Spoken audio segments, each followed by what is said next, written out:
जय Hind. Graduation pass out सभी छात्राएं ध्यान देंगी कि आप लोगों के स्कॉलरशिप से जुड़ी आज के दैनिक जागरण न्यूज़पेपर में एक ताज़ा खबर आई है। और पूरी खबर क्या है, चलिए बिना देर किए हुए हम लोग इस पर चर्चा कर लेते हैं। तो आप लोग देख सकती हैं कि इसमें लिखा गया है कि प्रोत्साहन राशि के लिए आवेदन का इंतजार। आगे देखिए लिखा गया है कि पोर्टल पर नाम नहीं हुआ अपडेट, प्रोत्साहन राशि के लिए छात्राओं की बढ़ी परेशानी। आगे देखिए लिखा गया है कि ललित नारायण मिथिला विश्वविद्यालय के अधीन विभिन्न कॉलेजों की हजारों स्नातक पास छात्राएं मुख्यमंत्री कन्या उत्थान योजना के तहत 50,000 प्रोत्साहन राशि के लिए साल भर से आवेदन करने के लिए परेशान चल रही हैं। विश्वविद्यालय के अधीन दरभंगा, मधुबनी, समस्तीपुर एवं बेगूसराय की 40,000 से अधिक छात्राओं के नाम बिहार सरकार के पोर्टल पर दर्ज नहीं होने के कारण पिछले वर्ष दिसंबर माह में आवेदन से वंचित होना पड़ा था। तो देखिए जो न्यूज़ है बेशक है ललित नारायण मिथिला यूनिवर्सिटी दरभंगा का, लेकिन बिहार के उन सभी यूनिवर्सिटी की छात्राएं परेशान है जो कि किसी न किसी कारणवश ऑनलाइन आवेदन से वंचित रह गई थी। लेकिन साल 2024 में अब तक पोर्टल नहीं खुला है। न्यूज और नोटिस तो आया था कि अगस्त में खुलेगा, लेकिन अगस्त में भी नहीं खुला। अब देखिए सितंबर के लास्ट तक या अक्टूबर में खुले। अब देखिए हजारों छात्राएं डाटा सेंटर की गलती के कारण वर्ष 2023 के दिसंबर माह में लाभ के लिए ऑनलाइन आवेदन करने से वंचित हो गई थी। ऐसी छात्राएं प्रतिदिन कॉलेज से लेकर विश्वविद्यालय का चक्कर काट रही है, काटेंगे भी क्योंकि 50,000 का बात है, पैसा कम नहीं है। अब देखिए जहां इन्हें बताया जाता है कि बिहार सरकार की ओर से पोर्टल खुलने के बाद आवेदन की प्रक्रिया शुरू होगी, किसी भी छात्रा को कॉलेज या विश्वविद्यालय का चक्कर नहीं काटना। ऐसी स्थिति में छात्राएं पोर्टल के साथ ही विश्वविद्यालय की विभिन्न अधिसूचनाओं पर भी नजर टिकाई हुई है। बता दें कि मुख्यमंत्री कन्या उत्थान प्रोत्साहन योजना के लिए आवेदन की अंतिम तिथि 31 दिसंबर 2023 को ही समाप्त हो चुकी है। जुलाई माह में उच्च शिक्षा विभाग की ओर से एक अधिसूचना जारी हुई थी। इसमें सभी विश्वविद्यालय को निर्देशित किया गया था कि बताया गया था कि जून 2024 तक प्रकाशित रिजल्ट 15 अगस्त तक वेबसाइट पर अपलोड किया जाना है। लेकिन आधा सितंबर बीत जाने के बाद भी पोर्टल अब तक नहीं खुल सका है। अब देखिए इसमें शिक्षा विभाग भी कम लापरवाही नहीं कर रही है। जब नोटिस जारी किया गया था तो ठीक है, अगस्त में ना सही सितंबर में तो कम से कम पोर्टल खोल देना चाहिए था। लेकिन देखिए अब क्या होता है, अभी तक इसको लेकर के कोई नया नोटिस नहीं आया है जिसके आधार पर कहा जा सके कि एग्जैक्टली पोर्टल कब खुलेगा। अब देखिए आवेदन जमा होने के बाद भी पोर्टल पर रिजल्ट नहीं हो सकी थी अपलोड। बिहार सरकार के पोर्टल पर डाटा अपलोड नहीं होने से हजारों छात्राएं ऑनलाइन आवेदन से वंचित चल रही हैं।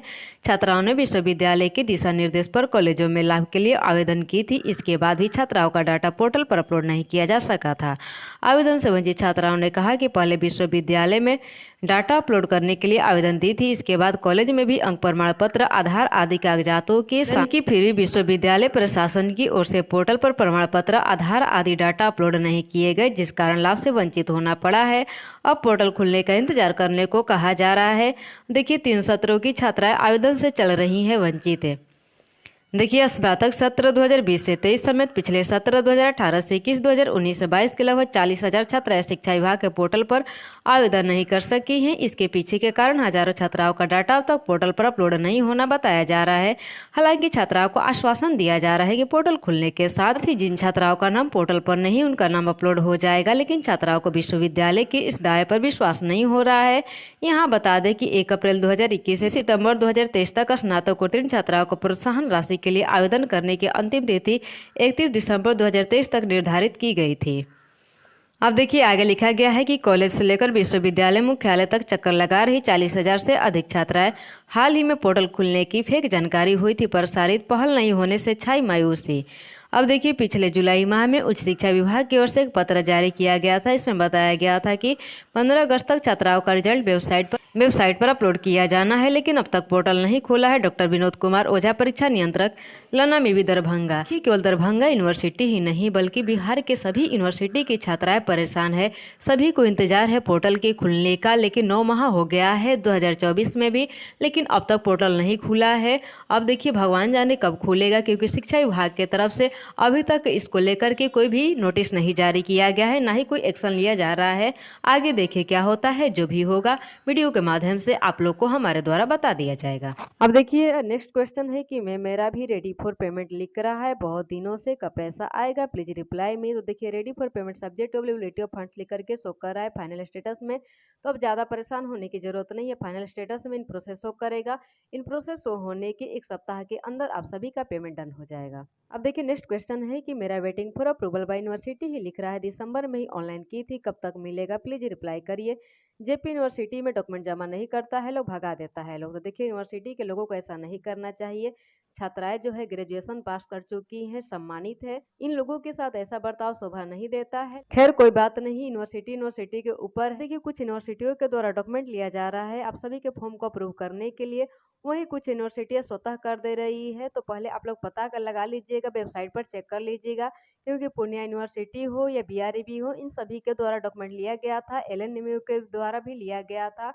तो आप लोग पहले वेबसाइट को चेक कर लीजिएगा, अगर लिया जा रहा होगा तो ही जाकर के डॉक्यूमेंट सबमिट कीजिएगा, अन्यथा मत कीजिएगा। अब देखिए नेक्स्ट क्वेश्चन है कि मेरा अभी तक पोर्टल ओपन नहीं हुआ है। मेरा 2017 टू 2023 तक का स्टूडेंट हूँ, पटना पुनपुन बोध गया एसएमडी कॉलेज से हूँ, प्लीज हेल्प मी।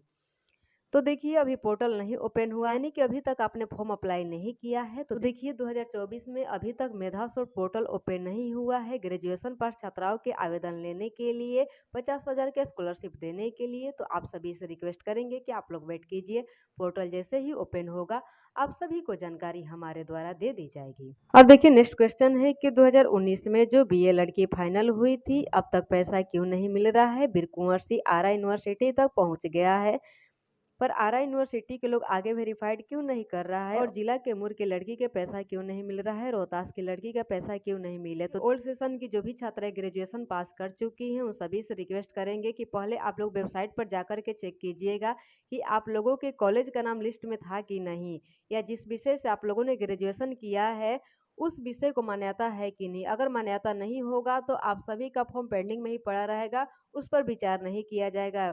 बेशक लापरवाही हुई है यूनिवर्सिटी या कॉलेज के द्वारा, लेकिन खामियाजा छात्राओं को ही भुगतना पड़ता है। अब इसमें शिक्षा विभाग ही कुछ कर सकती है, बाकी हम और आप लोग कुछ नहीं कर सकते हैं। क्वेश्चन है कि हेलो मैम, जो अकाउंट सीडेड नहीं है मैंने अकाउंट दे दिया है, जबकि आधार सीडेड दूसरे अकाउंट से पेमेंट आएगा या नहीं, अगर आएगा तो किस अकाउंट में आएगा, प्लीज रिप्लाई मी मैम। तो देखिए आपके आधार नंबर को ही चेक किया जाता है और जिस अकाउंट के साथ सीडेड पाया जाता है उसी में पैसा ट्रांसफर कर दिया जाता है। फॉर्म भरते वक्त आप कौन से अकाउंट का डिटेल्स दी है उससे मतलब नहीं है, मेन आपके आधार को ही चेक किया जाता है। तो आप चेक कर लीजिएगा कि जिस बैंक अकाउंट के साथ आपका आधार सीडेड है वो करंट में एक्टिव है कि नहीं, केवाईसी वगैरह कंप्लीट है कि नहीं। अगर ये सारी प्रक्रिया पूरी नहीं होगी तो पेमेंट आकर के भी रिजेक्ट हो जाएगा। इन सभी बातों का आप लोग ध्यान रखिएगा। उनका पासवर्ड सच में बदल गया है, यूजर आईडी तो वही है लेकिन पासवर्ड को बदल दिया गया है। पहले क्या किया गया था, डिपार्टमेंट के द्वारा जल्दीबाजी में सभी छात्राओं का पासवर्ड 1 2 3 4 ही रखा गया था। यूजर आईडी बेशक अलग था लेकिन पासवर्ड सबका 1 2 3 4 ही दिया गया था। लेकिन अब साथ ही एक और बात बता देना चाहेंगे कि बहुत सारी छात्राओं का आधार उनके बैंक अकाउंट के साथ सीडेड है, लेकिन फिर भी यहाँ पर डीबीटी इनेबल में आधार नोट सीडेड शो कर रहा है। तो ऐसे में तो उम्मीद करते हैं कि इस वीडियो में मेरे द्वारा दी गई जानकारी आप लोग को अच्छी लगी होगी। अगर अच्छी लगी है तो वीडियो को लाइक कर दीजिएगा, साथ ही कोई क्वेश्चन हो और आप लोग भी चैनल पर न्यू आई होंगी तो आप लोग से रिक्वेस्ट है कि चैनल को सब्सक्राइब करके बेल आइकन को प्रेस करके जो भी क्वेश्चन करना होगा वीडियो के कमेंट बॉक्स में टाइप कर दीजिएगा। नेक्स्ट वीडियो में उससे संबंधित जानकारी हमारे द्वारा आप लोग को दे दी जाएगी। तो आज की वीडियो में दोस्तों इतना ही, मिलते हैं नेक्स्ट वीडियो में, तब तक के लिए जय।